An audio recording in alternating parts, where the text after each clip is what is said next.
Today's Spotlight is brought to you in part by presenting sponsor, Busey Bank. Busey, your dream, our promise. Welcome to Spotlight. I'm your host, Jane Wernette.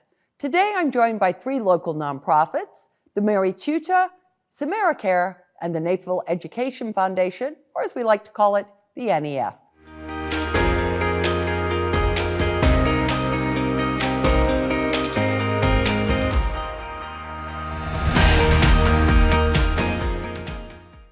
You're watching Spotlight, and joining me now from the Mary Tutor are Max Nguyen and Pande. Nice to have you with us on the show. Oh, thank you for having us on. We're really glad to be here. Good. Okay, so Rhea, we're going to start with you. Tell us a little bit about the Mary Tutor. Okay, so the Mary Tutor is a free drop-in service where kids K through 12 can get tutored in any subject they need.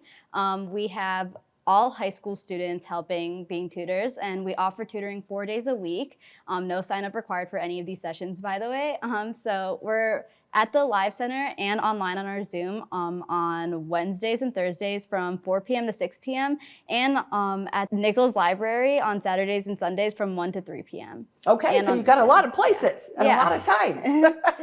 Max, talk a little bit, because this has always been from the time that it started a student-run organization. Right. I love that. So what's it like?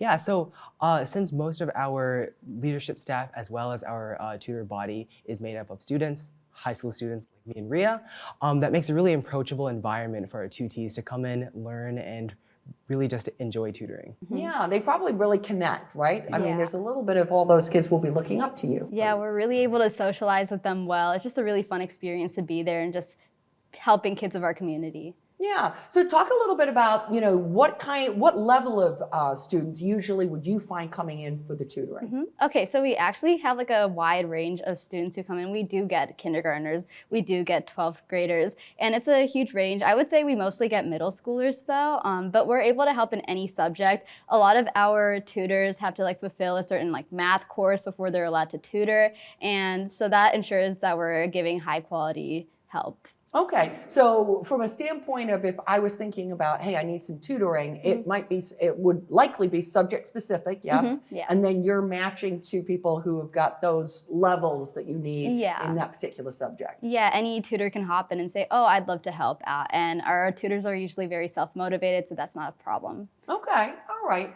Now, obviously we've had the pandemic, which has impacted lots of different ways that different organizations work.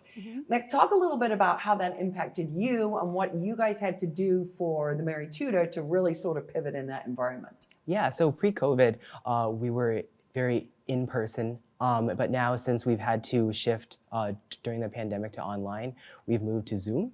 So for those peak pandemic months, we moved our tutors onto Zoom as well as our tutees onto Zoom. And that's really worked during the pandemic to get students the help that they need, especially over a pretty difficult time.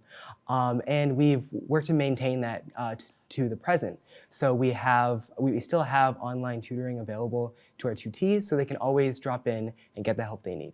So that's kind of nice. I mean, I think on the one hand, we try to look on the bright side of a bad situation, right?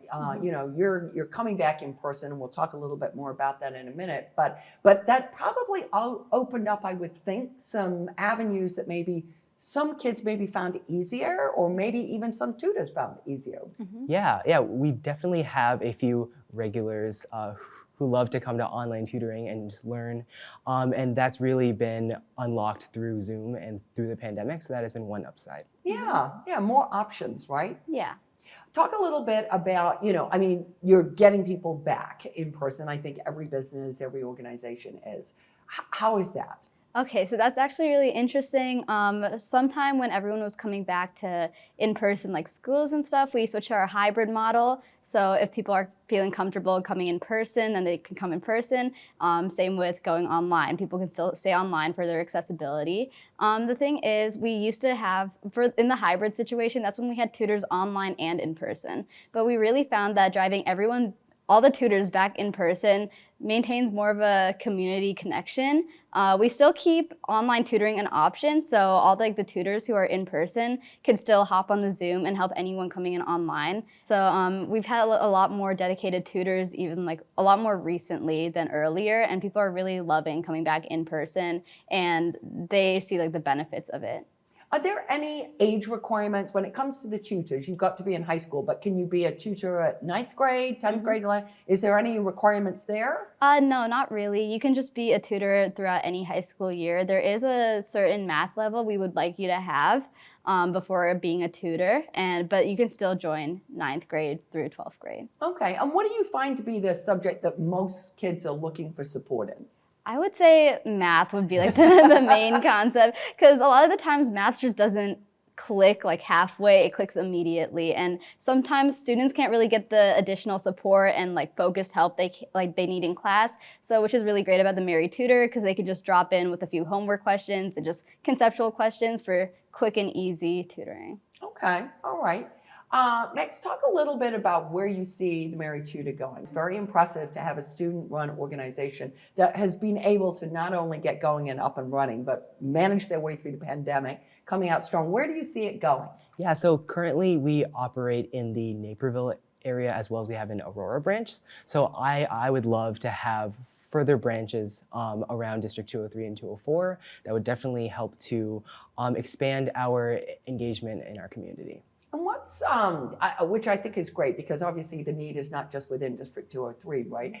Talk a little bit about what inspired you to want to be a tutor, because obviously you're running the organization, quite sure you tutored before. What inspired you to do that? Yeah, so I joined about a week after my friend joined, and I just found it as a really fun way to spend a weekend at a library with my friend, just having fun and teaching occasionally.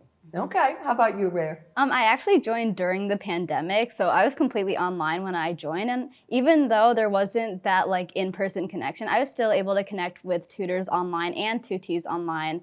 I specifically remember helping one girl write a story about dragons. Someone came in for art tutoring, but then their parent came in and said, no, he needs help with math, so I just switched over to math. So it was just a really fun experience, and I made a bunch of connections with the tutees and tutors, and was able to kind of establish regulars. Okay. Now, if I want tutoring, how do I go about getting that? What's the process? So there's barely any process involved. All you have to do is really walk in or just join our Zoom at the Live Center or Nichols Library, and that's really it. You don't have to schedule tutoring in advance at all. You can just walk in and someone will be available to help. Okay, so more drop-in than not. Yeah, it's a complete drop-in Well, and that service. probably helps, because if I'm in class today and I think I'm struggling today, I might want that help right now, right? Right. So, okay, all right. Well, listen, I wish you all the best, and to both of you who I know are graduating this year, wishing you all the best for your future endeavors. Yeah, thank you so much for having us. Absolutely. And if you are interested in learning more about the Mary Tutor, please go and visit their website. We're going to take a quick break, but stay tuned. We're coming right back.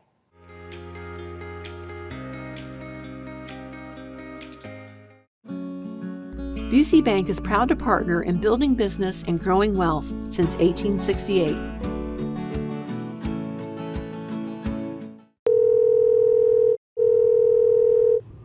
Naperville Crime Stoppers. Yes, I'd like to report some suspicious activity in my neighborhood. How does this work? Yes, thanks for calling. Your call is anonymous, and I'll not ask for your name. Instead, you'll be identified by a tip number. In a few weeks, call back with the tip number you received, and I will let you know the status of your tip. If an arrest is made, you could receive a reward up to $1,000. How do I get the reward money if you don't know who I am? Well, when you call back, we set up a time and a place to drop the money. You will be safe, and nobody will know you gave Crime Stoppers a tip. Okay, well, here's what's going on.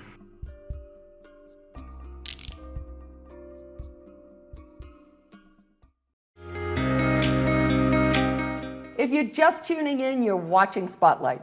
I'm your host, Jane Wernette, and joining me now from SamaraCare are Scott Mitchell and Michael Bradburn. Welcome to the show. Well, thanks for having us. We appreciate the time you're giving us. Scott, let's talk about SamaraCare.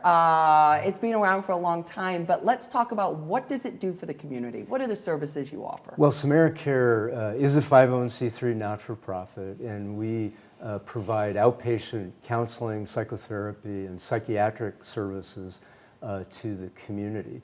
One of the exciting things that I would say that's happening at SamaraCare is that we have grown significantly in the past several years. And our board decided to establish a new level of executive leadership. And so we established the position of executive director. I'll still remain as president and CEO. And the executive director will run the operations. And that's Dr. Michael Bradburn, who was promoted from being our clinical director. That's awesome. I've known you for a long time, and I Yes. know that's very well deserved. Oh, very thank well you. deserved. Thank you, Jane.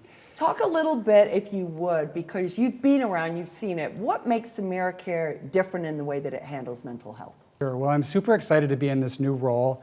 And, like Scott said, we've been around for 51 years. And what we are able to do is offer affordable mental health care. And we also offer spiritually integrated and faith-based counseling if that's what our clients are seeking. So we have services that are able to reach kids that are 2 years old and adults who are 92 years old. So we have child and adolescent counselors, we have adult counselors and so forth. And we now have psychiatric care, which is a great new service that we've been able to bring into our organization. Yeah, that really expands what you're able to offer, right? Definitely, we're able to be a medical home, so somebody might have counseling there, and if they need medication, they're able to receive that from our doctors as well. So it's a medical home model. Yeah, that's more, well, a full-rounded care, right? Not having Definitely. to go to two different places for that. Definitely. Yeah. Talk a little bit, just a little bit more on the faith-based, because I think that is such a key component to what SamaraCare, it's built into your brand and into your name. So talk a little bit about how that really can help a client for you. There's a lot of research that shows that integrating spirituality into the healing and counseling process is very effective and very important. So we've known that for a long time. Research is now showing that. So we very much value that part of our counseling and what we do. So some of us are ordained pastors like Scott and myself, and others on staff have a lot of seminary training or other things, and we really reach out. We have a lot of partnerships with congregations and other faith communities in the area. So those are just a couple of things about that. And people who come to see us don't necessarily even have faith, right, or spirituality. So it's not necessary to receive services. But for those who want that, we definitely are equipped to integrate that into the work we do. So. Yeah, that's nice. That's nice, because I mean, when you kind of think a little bit about a faith community, oftentimes it is part of that sort of health and how you're doing and Yes. connection and all of that, right? Yeah, I mean, we very much believe that mind, body, spirit, and community are the four pillars of health and wellness, especially with mental health, actually. So. Absolutely. So Mike, as you are leading the organization operationally now, talk a little bit about some of the challenges and opportunities that you see. Sure. Some of the challenges are, like Scott was saying, during the pandemic, it became more okay to come in and get help and get counseling. So one of the challenges and opportunities is that there are more people needing help, and we're having a challenge on the side of having enough providers to be able to deliver the care that's needed in our communities. So the good news is that people are more willing to get help and are coming forward, and the challenge is helping those people. So we're working on that. And another opportunity actually that came out of the pandemic is telehealth, teletherapy, and that's broken down a barrier for some people to get the help that they need through that medium of being able to talk to their counselor through teletherapy or their psychiatrist. Yeah, So, I can see that being a real benefit, not having to do the travel. Yes, That's a good, and some people are just more comfortable, perhaps. right. Yeah. What else? You have a mental health access program. Is that, talk a little bit about that. Sure. Yeah, it's been around for a long time. It's one of the cores of what we do, which is provide fee subsidy care. So just to give a little reference, over the last 25 years, we've been able to do $10.5 million worth of fee subsidy care for our community through the generous donations of folks in our community. So we receive donations from a lot of individuals in the community. Also, congregations are very supportive and support that program. And then local foundations and businesses are very generous as well. Okay, and all of that's really going to help you offset the cost for being provide- able to provide the services. Correct. Yeah.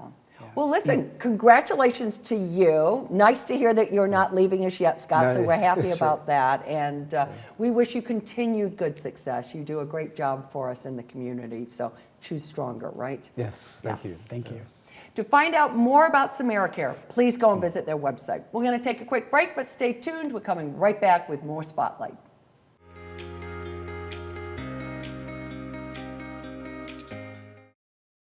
Growing your family, opening your own business, retiring to travel, leaving your legacy. At Busey Bank, we know there's a lot to look forward to and a lot of planning along the way.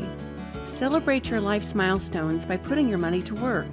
Busey Bank, building business, growing wealth since 1868. Proud to be the official bank of the Fighting Illini, member FDIC.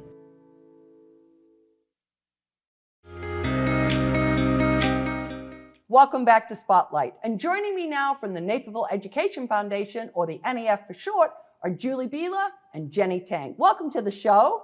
Thank you for having us. We're thrilled to be here. Absolutely. Julie, let's start with you. Tell us about the NEF. Tell us about what the foundation does and who it serves. I'm happy to talk about NEF. NEF is a wonderful organization. Actually, we're in our 30th year. It started back in 1992, and it was started by a wonderful group of community members who had children in the schools, and they loved what was happening in the schools, and they got together and said, how can we make things even better? They understood the power of connecting community with the schools and what that can do for kids, and that's how NEF began. And we have continued for the last 30 years, and we're very excited about where we are.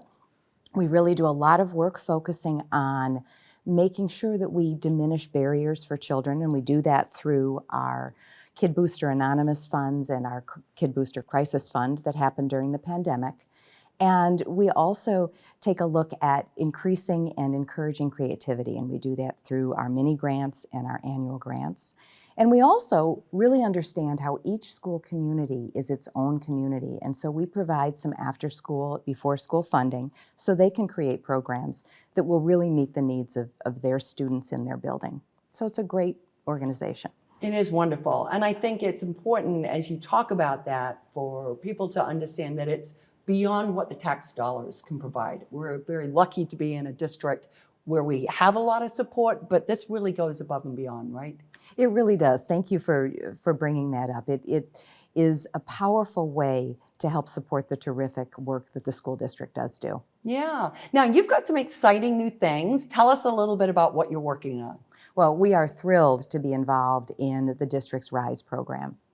And RISE was created in order to help all children in the district, and they do that by working to create a community schools concept. And when I talk about a community schools concept, that means a environment where you deliberately connect outside community resources with the services within the school. And this may look like focusing on some mental health services within the school day for certain children who may need that extensive help. It may look like connecting families with resources for housing needs and for food needs and for clothing needs. And the district created this program in response to the changing needs of our families and our students. And so it is incredibly powerful. It really does exemplify that community connection, which was how NEF began in the first place. Yeah, it's wonderful, the work that you're doing and being very successful so far, right? It is. It's been terrific. We have some wonderful stories, some really powerful stories that we're excited to share with the community and let people know what their impact, how powerful their impact has been. Yeah. Well, in addition to RISE, and that's a program that I know you've been working on for a long time, you also have worked for a long time in the first LEGO League. But you've got some exciting new things that you've been doing this year. So Jenny, talk a little bit about those. Sure, I'd love to.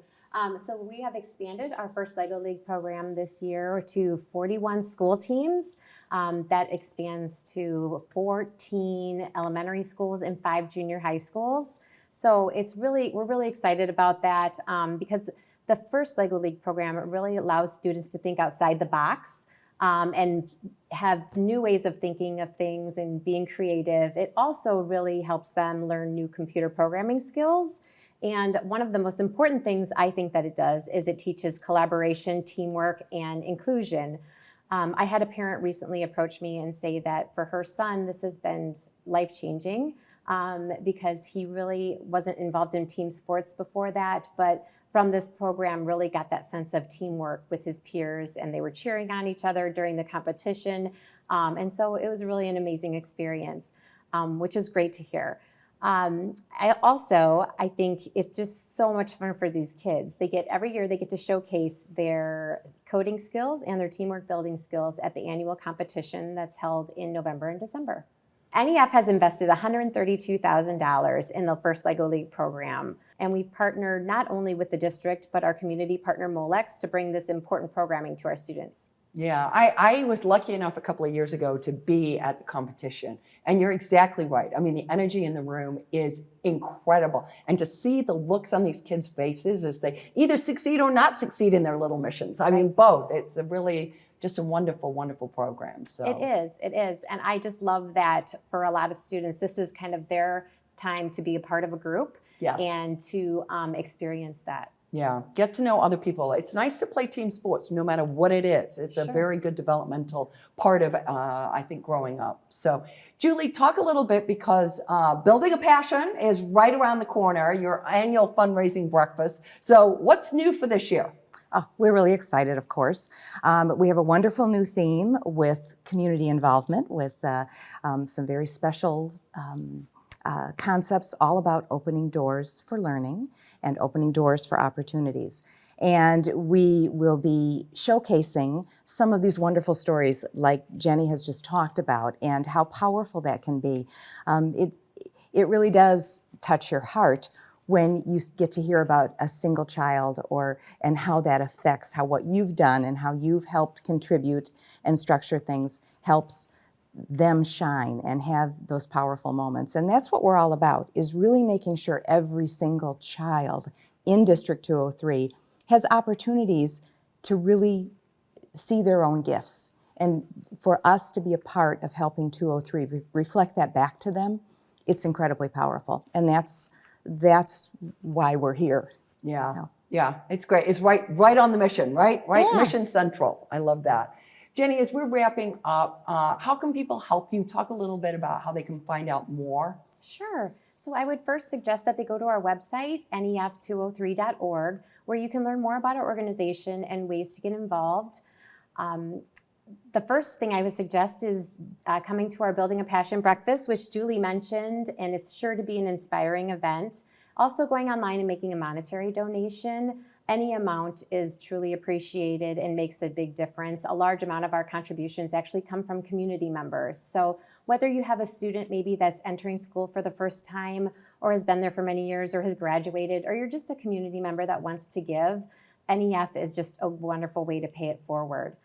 Also, there's a lot of ways to volunteer with our organization. You can be a board member like Julie and I. You can run for Team NEF, which whether you choose to run or walk the 5K or the half marathon, it's just a day of really feeling motivated, and you leave that not only feeling good about getting some exercise and being downtown Naperville, but you also just feel like you've raised money for a really worthy cause. Also, you can join the board, like I said, or a committee with NEF. There's so many ways to get involved. So I'd suggest going to the website and learning more. And I just want to thank you for having us on and allowing us to spotlight NEF today. Oh, absolutely. You're welcome. And we wish you all the best for Building a Passion and all the work, particularly the work you're doing with RISE, which we know is very, very important. And also that first LEGO League. Can't wait to see the video on that. And if you would like more information about the Naperville Education Foundation, please go and visit their website.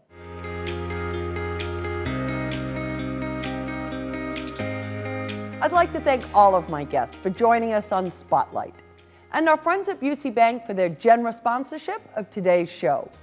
To learn more about the organizations featured on this episode, please go and visit our website at nctv17.org. And to stay informed about what's happening in our community, sign up to receive our daily news update and like and follow us on Facebook. For Spotlight, I'm Jane Wernette. Thank you for watching. Today's Spotlight is brought to you in part by presenting sponsor, Busey Bank. Busey, your dream, our promise.